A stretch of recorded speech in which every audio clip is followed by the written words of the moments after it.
Welcome to Football Fridays, presented as always by Donato's Pizza. Remember, you can get involved tonight. Call in those scores 262-1400. Merrick Elkin alongside James Ryder. We kick off this week's show with our next level game of the week. Covington's 4-year run as CCC champ is coming to an end this year, and with all the seniors the Bucks lost, that's not too surprising. What is the teams that are in the driver's seat for a cross-county conference championship this year? Tri-County North and Twin Valley South. Now, I was up in West Alexandria earlier this week, and there was a palpable buzz surrounding this team. And for most of the discussion, it goes back to 1999. The only other time the Panthers made the postseason. That year, Twin Valley South, they were 9-0 heading into Week 10, facing none other than arch rival Tri-County North. All dogs out, go! All dogs out, go! What time is it? That's got me fired up. Standing room only on the hill at Tri-County North. Biggest rivalry game between these two teams maybe ever. Tri-County North strikes first. Dustin Green, 14 yards, 7-0. Home Panthers. They're both the Panthers, so it's hard to differentiate. Later in the quarter, 4th and goal, Colton Booth, no relation to Jeff. 8-yard touchdown run, Tri-County North up 14-0 after the first quarter. Second quarter of play, Tri-County North on the march again, and the fans are loving it. Another run from Green.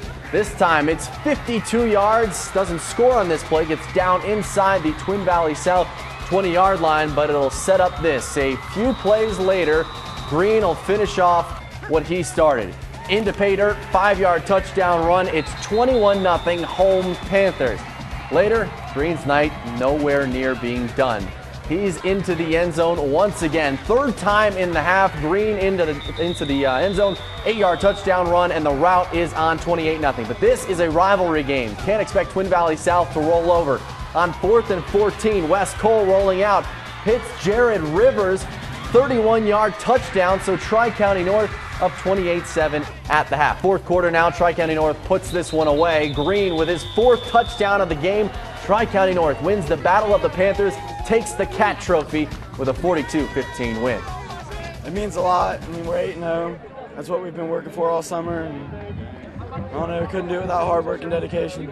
It's just really exciting to see our kids have this success, and they've worked really hard all year long, and they had a vision at the beginning of the year. This is where they wanted to be, and they've just done an outstanding job. So, big game tonight.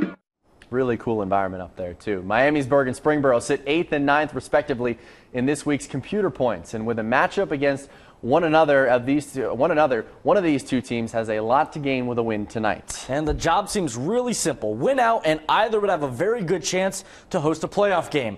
And once again tonight, we have a great contrast in styles. Miamisburg's D, they've limited everyone with the exception of Wayne, right, while Springboro's offense has been borderline unstoppable the last 6 weeks. And don't overlook Springboro's defense either, giving up 14 or more points only twice this season.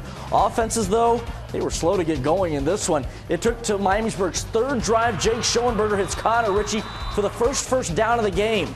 After a pass interference call keeps the Vikings drive alive, Ritchie scores from a couple yards out. Miamisburg's up 7-0. Then Springboro's offense gets going. Elijah Cunningham to top 22 selection. D.L. Knock, shedding a tackle. And then it's just about setting up his blocker. 68 yards to pay dirt. Extra point no good. Miamisburg still in top 7-6. Second quarter to go. This is why Knock was a preseason top 22 selection. 2nd touchdown of the game. Hard to cover the G-Walk's leading receiver. G-Walk, Springboro rather, wins 26-14. I like those black uniforms too. Centerville visiting Springfield. Salim Muhammad for Springfield drops the snap, but hits Henry Alexander for the touchdown and the lead. We've seen Centerville get off to some slow starts this year, but Centerville answers right back. Caleb Anthony finds the hole and some good patient running, and he's in for the score. But back come the Wildcats. Muhammad running the option, pitches to Danny Davis, run to perfection, finds the goal line, and another Springfield touchdown. Second quarter now, Elks answer again. Damian Pop breaks the plane on 3rd and goal, and Centerville starts to pull away. Vance to the air this time, and look at this perfect touch on the pass to Nate Richmond. He's in for the score. Elks put on an offensive clinic in this one. Back on the ground, Dominic Ashburn scores, and Centerville wins comfortably 50-20, 9-0 on the year. Well, we go to Fairmont and Northmont. These two teams have lost 9 total games, but all to teams that have 0 or only 1 loss. Pick things up with Fairmont QB Jared Murphy. finding Wes Ewing, and he's shedding tackles, stays alive, finds the pylon, and it's 7-0 Firebirds late in the first. Northland will try to come back driving down. They'd have to settle for a field goal, and it's 7-3. Fairmont still on top, and they would have an answer. Cavante Tanner, short run, finds the end zone, and it's another Firebird TD, making it 14-3 at the half. To the second we go. Fairmont again with the ball. Murphy passes again to Tanner, who just catches it in the end zone. Cavante Tanner solid for the Firebirds this year, and Fairmont wins 21-10. Coming up next on Football Friday, Bellbrook could clinch its first league title since 2004. But first, had to get by Monroe. Those highlights next. Welcome back to Football Friday here on ABC 22. Time now for our cheerleader shout-out. We are the Lightning Warriors, and you're watching Football Friday! You probably would have been called crazy at the beginning of the season if you said the two best teams in the Southwestern Division of the SWBL would be Bellbrook and Monroe. The Hornets didn't win a single conference game last year and went just 3-17 over the last 2 seasons. The Golden Eagles haven't been much better, finishing only in front of Monroe last year. But with a win tonight, Bellbrook secures a league title for the first time since 2004. Monroe facing 3rd and 21. Shane Carpenter looking to pick up some of that through the air. Jacob Schmidt picks off the pass, then sheds a tackle and could have taken it back for 6, but Carpenter makes a touchdown-saving tackle. Alex Fryman and the Bellbrook offense goes to work from there, doing it with his legs here. 5-yard touchdown run puts the Golden Eagles up 14-10. On 4th and 2, Monroe going for it.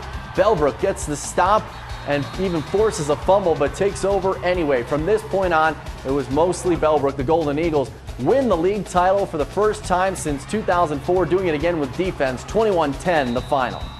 After a 5-1 start to the season, Chaminade-Julienne has dropped the last 2 games and is now squarely on the playoff bubble. With games against Fenwick and Alter left, it's tough sledding, but really the Eagles, they need a win tonight, keep those postseason hopes alive. CJ is very talented, but at 8th in the region, there's little margin for error, and CJ is averaging more than 42 points per game, but Fenwick has yet to allow more than 35 points to anyone this year. Fenwick would actually get on the board first. Quarterback Jimmy Gephardt rolling out, finds Nathan Jeffers, who's able to stretch it across the goal line. They'd missed the extra point. Chaminade-Julienne with the ball now. Jacob Harrison drops back and lays it in the hands of Zach Bernick, a 35-yard touchdown pass. But the Falcons go on to win 25-7. Coming up, more Football Friday. Alter with a chance to lock up the GCL North title with a win over Carroll. That and more next. Time now for our Meijer Play of the Week here on Football Friday, and it comes from the Centerville-Springfield game. Look at the touch on the pass from Will Vance up top to Nate Richmond. That's not an easy pass to make, but he executes it to perfection.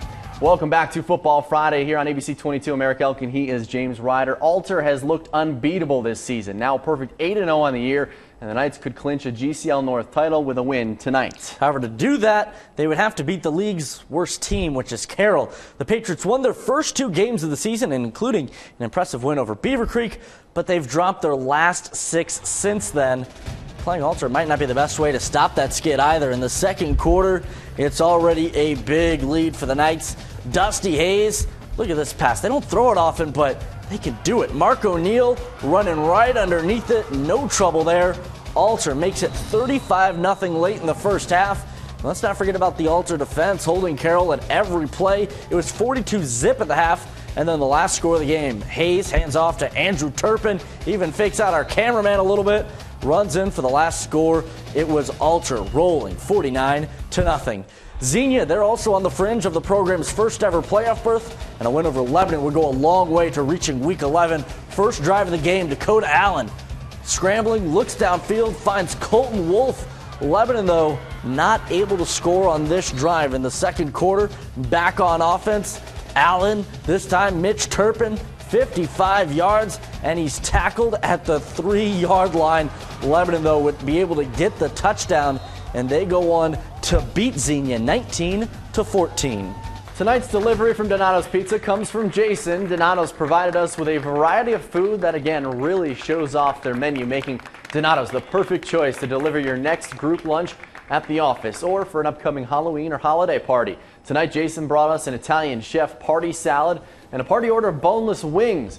In addition to great pizzas, Donato's can also provide oven-baked subs, party order sizes of wings and salads and drinks, fantastic desserts like this really great looking dessert apple crisp timpano pizza. All delivered party orders include plates, cups, napkins, and condiments. To set up your next party order with Donato's, just email catering@DaytonDonatos.com. Darcy will work with you to make your menu perfect for your next meeting or party. And with October being Breast Cancer Awareness Month, Donato's has introduced their pink ribbon desserts. During the month of October, you can purchase an amazing pink ribbon dessert from Donato's for only $1 and know that 50 cents from each purchase is being donated to the local Breast Cancer Foundation. Doing good, never tasted so sweet, only at Donato's Pizza, where the difference is delicious. You can also win a $50 gift card to Donato's Pizza right now. Just text 2245 football to 45203. The winner will be contacted Monday, and for every text you send, you also win a $5 coupon, so text now and win instantly. Once again, our scoreboard is brought to you by Castle Roofing. Time to get you caught up with some of the scores from around the area here in Week 9. We begin with Wayne improving to 9-0 on the year, setting up that great matchup with Centerville with a 45-7 win over Beaver Creek. Kenton Ridge blows out Stebbins 44-7. Let's get you some more scores. Bell Fountain beats Springfield Shawnee, and Brookville edges out Valley View by 2. Well, continuing with the scoreboards, Butler all over Troy 38-7. Clinton Massey, they continue to roll on 42-20 over Miami Trace. Milton Union puts it on Dixie 63-13, and Thurgood Marshall wins the City League game over Dunbar. Fairborn shuts out West Carrollton, and Fort Recovery gets a big MAC win over St. Henry, 5-point margin. How about this low-scoring affair? Franklin edges out Oakwood 9-7, and a shutout for Greenview. Well, looking at a few more, Trotwood, they had some trouble with Greenville early, but they pull away for the big win. In West Liberty Salem, no trouble with Triad. And some more scores for you. Marion Local continues to win. Now that's 31 in a row for Marion Local, and Bethel loses by 2 to Ansonia. Well, you've been watching Football Friday, brought to you by Donato's Pizza. That's going to do it for us. On behalf of James, I'm Eric. Have a great weekend.